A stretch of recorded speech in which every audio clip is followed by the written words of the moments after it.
তোমরা মেয়ের অভিভাবককে বলে বিবাহ করো আর তাদের মোহর বুঝিয়ে দাও।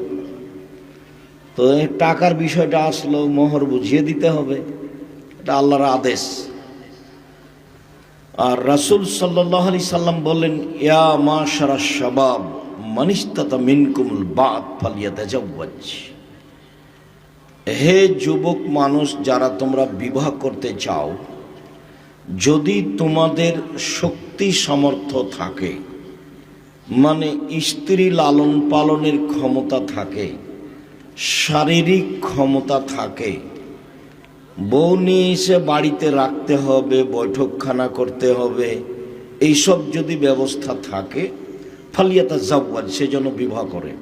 আল্লাহর নবী বলছে যে টাকা পয়সার ব্যাপার ছেলের পিতার ছেলের।